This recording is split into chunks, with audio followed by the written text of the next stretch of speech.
Hello and welcome everyone in the classroom of Punya Study Circle. Dear student, in this lecture we will be discussing about accounting treatment of goodwill in case of changing profit and loss sharing ratio among the partners.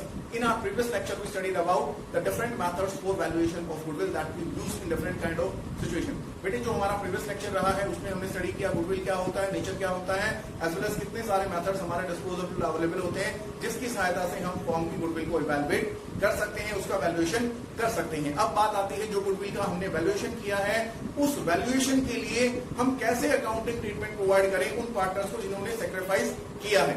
उन्होंने अपना sacrifice ना केवल profit में बल्कि जो form के reserves हैं, जो एक्युमुलेटेड प्रॉफिट्स हैं या जो हमारे फॉर्म के एसेट्स हैं उनमें भी किया है।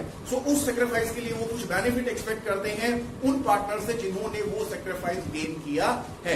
इसीलिए जितने भी हमारे बेनिफिट्स होते हैं, जितने भी सेक्रीफाइस होते हैं, हर एक सेक्रीफाइस के लिए सेक्रीफाइसिंग पार्टनर एक्सपेक्ट करेगा कि उसको कुछ ना कुछ फाइनेंशियल बेनिफिट मिले और वो financial benefit equally charge treat किया जाएगा उन पार्टनर्स के लिए जिन पार्टनर्स ने वो हिस्सा गेन किया है।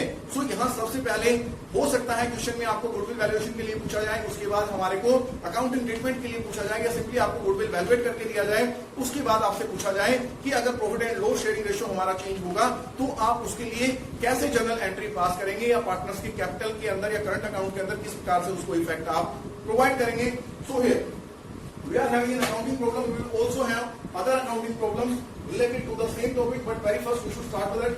Sudha and Deepika are friends and partners sharing profit and losses in 2-3. सुधा और दीपिका दो फ्रेंड्स भी हैं और साझेदारी के अंदर उनका बिजनेस भी है जिसके अंदर वो लाभ को हानि को 2:3 में विभाजित करते हैं। Looking into the efforts made by Sudha as a manager, they agreed to share future profits and losses in equality.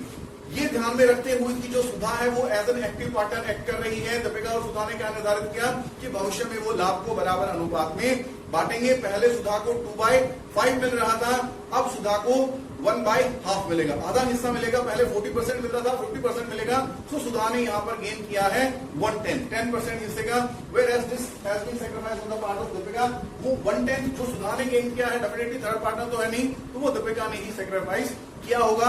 सबसे पहले यहाँ आप क्या करेंगे, sacrifice and gaining ratio obtain करेंगे। Thereafter firm goodwill was valued at 60,000। Firm की goodwill हमें valuate करके ही दे रखी है तो क्वेश्चन में आपको वैल्यूएशन करने की आवश्यकता नहीं है। सिंपली आप लोग gaining and sacrificing ratio calculate करें। सेक्रीफाइस का फॉर्मूला आपका होता है ओल्ड माइनस न्यू और गेनिंग का वही होता है हमारा new minus old. Formula apply कर लें। अगर आपका रिजल्ट या आउटकम आपका पॉजिटिव आता है, in that case ratio is relevant. जैसे सेक्रीफाइस रेशियो कैलकुलेट किया, हमारा आउटपुट पॉजिटिव आया तो वो सेक्रीफाइस ही माना जाएगा। लेकिन अगर हमारा आउटपुट नेगेटिव आता है, in that case you will treat it as opposite ratio. Sacrifice का रेशियो नेगेटिव में आया तो गेनिंग हो गया, गेनिंग का रेशियो नेगेटिव में आया तो वो सेक्रीफाइस हो गया। तो सबसे पहले हम यहाँ सेक्रीफाइस रेशियो कैलकुलेट कर रहे हैं। अल्टरनेटिवली आप आइदर मेथड्स को अप्लाई कर सकते हैं। सेक्रीफाइस का फॉर्मूला सुधा के लिए सेक्रीफाइस चेक करें। Old ratio was 2/5 and new ratio would be 1/2। 1/2 हमने क्यों कहा, क्योंकि दो ही पार्टनर्स हैं, बराबर बांटेंगे तो आधा आधा ही बटेगा। अगर 3 पार्टनर हैं तो 1/3 बटेगा तीनों पार्टनर्स में, और 4 है तो 1/4 1/4 बटेगा। Then LCM would be 10। 2 into 2 4 -5। ये 1/10 हमारा नेगेटिव में आया, 4 - 5 1/10। Whereas Deepika old share 3/5 and new share going to be 1/2। So this sacrifice, जो सेक्रीफाइस हमारे सुधा ने दीपिका ने किया है वो गेन किसके लिए हो गया, सुधा के लिए हो गया 10। 5 - 4 1/10। सो आप लोगों को ये 1/10 अमाउंट जो है गुडविल की वो एडजस्ट करनी पड़ेगी in favour of Sudha. Sorry, Sudha ने तो गेन किया है, सुधा ये 1/10 अमाउंट गुडविल का पे करेगी किसको, दीपिका को, क्योंकि दीपिका ने अपने हिस्से से सेक्रीफाइस किया। दीपिका को पहले ज्यादा मिलता था, may be because of she had invested more capital. Deepika ने पूंजी ज्यादा लगा रखी होगी इसलिए उसको ज्यादा हिस्सा मिलता था, ऐसा हम अज्यूम कर रख सकते हैं। लेकिन हमें क्वेश्चन की कीमत assumptions के अकॉर्डिंग ही चलना पड़ेगा।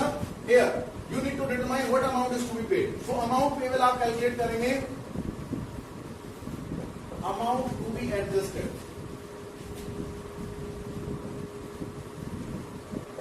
गुडविल हमारा है 60,000, इसका जस्ट 1/10 ही हमें एडजस्ट करना है क्योंकि वही सेक्रीफाइस हमारा है, and 1/10 would be 6,000। So ₹6,000 will be paid or charged through through Sudha's capital account and it will be provided to Deepika's capital account. बेटे अगर यहाँ क्वेश्चन में एक स्टेटमेंट मेंशन कर दी जाए कि हमारे फिक्स कैपिटल है, इन दैट केस वही एंट्री आप करंट अकाउंट के थ्रू पास करेंगे। लेकिन अगर क्वेश्चन में कुछ भी नहीं दे रखा तो हम फ्लेक्सिबल कैपिटल अकाउंट को फॉलो करते हैं और एंट्रीज डायरेक्टली कैपिटल अकाउंट के थ्रू पास किए जाते हैं। सुधा को पे करना पड़ेगा, जिसको पे करना होता है, जो गेनिंग पार्टनर होता है, उसके कैपिटल अकाउंट का करंट अकाउंट को हमेशा डेबिट किया जाता है।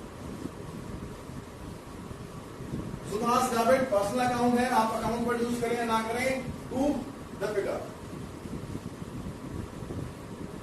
अब दीपिका को बेनिफिट मिलेगा 6000 का, क्योंकि उसने सैक्रिफाइस किया है here.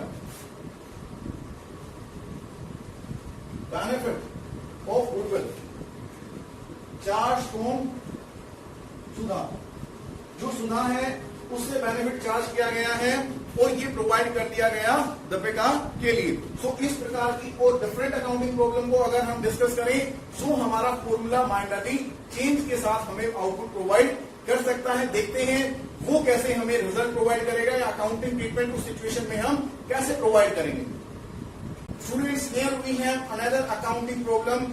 This time we have expanded the scope of treatment. बेटे प्रीवियस प्रॉब्लम में हमने देखा कि हमने केवल गुडविल को ही अकाउंटिंग ट्रीटमेंट प्रोवाइड किया है, but besides goodwill in this question we are going to learn about how we will treat to the accumulated profits and losses when we are going to provide treatment to the accounting provision. जब हम accounting provisions को treatment provide करेंगे तो हमारे accumulated profits and losses के साथ goodwill के साथ साथ कैसे ट्रीट किया जाएगा। यहाँ हमें वो बेनिफिट का लमसम अमाउंट कैलकुलेट करना पड़ेगा और एग्रीगेट अमाउंट और नेट अमाउंट एग्रीगेट असर्टेन करना पड़ेगा, जिस अमाउंट से हम एडजस्टमेंट एंट्री पास करेंगे।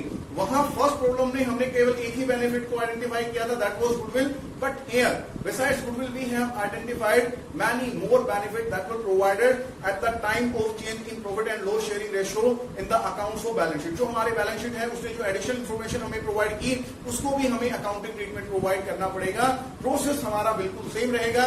जो सैक्रिफाइसिंग पार्टनर है वो अपने सैक्रिफाइस के लिए बेनिफिट ऑब्टेन करेगा, फाइनेंशियल बेनिफिट ऑब्टेन करेगा थ्रू कैपिटल अकाउंट और करंट अकाउंट उन पार्टनर से जिनके लिए उसने सैक्रिफाइस किया है।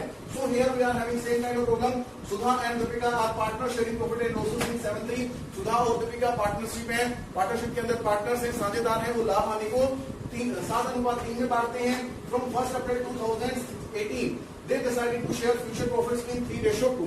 लेकिन उन्होंने 1 अप्रैल 2018 से क्या निर्धारित किया कि वो भविष्य में लाभ हानि को 3:2 में बांटेंगे। On that date their book shown, books ने ये बैलेंस शो किया है हमें जो डिविजिबल प्रॉफिट्स और अक्यूमुलेटेड लॉसेस का है। Here we are having profit and loss, credit balance means profit है। अगर यहाँ डेबिट बैलेंस होता then in that case we had to consider it like loss। अब ये प्रॉफिट है 80,000 रुपए का। जनरल रिजर्व, बेटे हमारे पास यहाँ आपको रिजर्व्स या प्रोविजंस दो तरह के मिलेंगे। वो रिजर्व जो हम जनरल रिजर्व से क्रिएट करते हैं, जैसे वर्कमैन कंपनसेशन रिजर्व हो गया, इन्वेस्टमेंट टैक्सेशन रिजर्व हो गया या जनरल रिजर्व हो गया, वो सारे डिविजिबल रिजर्व्स होते हैं। पार्टनर्स को सैक्रिफाइस के लिए उनसे बेनिफिट प्रोवाइड किया जाएगा किन साझेदारों के द्वारा जिन्होंने हिस्सा गेन किया है। जबकि कुछ हमारे रिजर्व्स ऐसे होते हैं जो हम कैपिटल गेन से क्रिएट करते हैं, जैसे कैपिटल रिडेम्पशन रिजर्व हो गया हमारा, जैसे प्रोविडेंट फंड हो गया हमारा। वो प्रोविजंस और रिजर्व क्या होते हैं, हमने स्पेसिफिक या तो लीगल हमारे रिजर्व्स होते हैं, लीगल प्रोविजंस होते हैं, उसको हम यूटिलाइज नहीं कर पाएंगे। जबकि वो रिजर्व जो हमारे जो जनरल रिजर्व नेचर के होते हैं उनको हम यूटिलाइज कर पाएंगे। तो यहाँ जो जनरल रिजर्व है वो भी डिविजिबल होता है। वर्कमैन कंपनसेशन रिजर्व, ये भी हमारे जो रेवेन्यू प्रॉफिट्स होते हैं उसी में से क्रिएट किया जाता है, तो ये भी डिविजिबल रहेगा। एडवर्टाइजमेंट सस्पेंस अकाउंट, ये हमारे एसेट्स के डेबिट साइड में शो किया जाता है, डेफर्ड रेवेन्यू एक्सपेंडिचर होता है, तो ये हमारा लॉस है। लॉस के लिए सैक्रिफाइसिंग पार्टनर से लिया जाता है, जबकि बेनिफिट के लिए सैक्रिफाइसिंग पार्टनर को प्रोवाइड किया जाता है। जो बेनिफिट उसने सैक्रिफाइस किया, लेकिन ये हमारा लॉस है, तो लॉस के लिए सैक्रिफाइसिंग पार्टनर से लिया जाएगा। Here we are having calculation of goodwill 35,000। Goodwill को भी हमने वैल्यूएट कर लिया। तो यहाँ सिंपली आप लोग क्या करेंगे, आप लोग नेट अमाउंट फाइंड आउट करेंगे।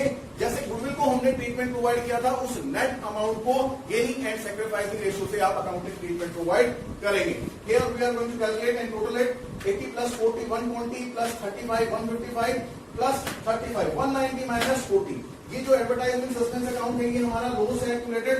सो इस 40,000 को हम सब्सट्रैक्ट करेंगे and we are left with net benefit of ₹1,00,000 50,000। 1.5 lakh रुपए का हमारा नेट बेनिफिट है। अब हमें कैलकुलेशन की आवश्यकता है गेनिंग और सैक्रिफाइस रेशियो के लिए। So here we are calculating gaining ratio. Treatment आपको मैंने बता रखा है, अगर गेनिंग रेशियो हमारा नेगेटिव आता है तो आप उसको सैक्रिफाइस ट्रीट कर लें, और अगर हमारा सैक्रिफाइस गेनिंग आता है तो उसको आप लोग क्या करें, सैक्रिफाइस अगर नेगेटिव आ गया तो उसको गेनिंग ट्रीट कर लें। अब बात करते हैं सुधा। सुधा ने कितना हिस्सा गेन किया है। गेनिंग रेशियो का फॉर्मूला रहता है हमारा न्यू माइनस ओल्ड। और new share is going to be 3/5। नया हिस्सा रहेगा 3/5। What was her old share? Old share was 7/10। ऐसे ही हम दीपिका के लिए कैलकुलेट करेंगे। Deepika new share 2/5 minus old share 3/10। LCM से आप इसको सोल्व कर सकते हैं। LCM would be 10 here. 3 to 6 minus 7। अब हमारे पास यहां 6 minus 7 है। In that case we are going to have 1/10 negative. ये 1/10 नेगेटिव रहेगा। अगर गेनिंग रेशियो हमारा नेगेटिव आता है, in that case Sudha has made sacrifice. Sudha ने सैक्रिफाइस किया है। Here again LCM is 10। 4 minus 3 1/10। अगर हमारा गेनिंग रेशियो पॉजिटिव ही आता है, इन दैट केस वो गेनिंग भी माना जाएगा। अगर नेगेटिव आता है तो सैक्रिफाइस मानेंगे। तो यहां फिर से क्या प्रूव हुआ हमारा, सुधा हैज सैक्रिफाइस 1/10। उसके लिए उसको बेनिफिट मिलना चाहिए। 1/10 किसका? टोटल जो हमारे एक्यूमुलेटेड प्रॉफिट्स एंड रिजर्व्स हैं उसका। सो 1,50,000 का 1/10 कितना रहेगा? 15,000। 15,000 से यहां हम एंट्री पास करेंगे, providing benefit to the Sudha who has sacrifice to the extent of 1/10। तो यहां हमारी एंट्री फिर से क्या रहेगी? सुधा डेबिट, सॉरी सुधा से चार्ज नहीं किया जाएगा बेटे, सुधा को बेनिफिट प्रोवाइड किया जाएगा। तो यहां हमें इस क्वेश्चन के अंदर दीपिका को चार्ज करना पड़ेगा। Deepika debit to Sudha. Amount हमारी 15,000। 1/10 of 1,50,000 benefit has been provided to the Sudha for being sacrificing her share in favor of Deepika. This is all about accounting treatment to goodwill and accumulated profits and reserves. In next lecture, we will be discussing about revaluation of assets and liabilities and how we will treat it alternatively when the firm decide to show revised value in the closing balance sheet or new firm balance sheet when it does not decide to show the revised value in the balance sheet of new firm. Thank you very much for being with us. Enjoying your day. Stay safe. Stay home.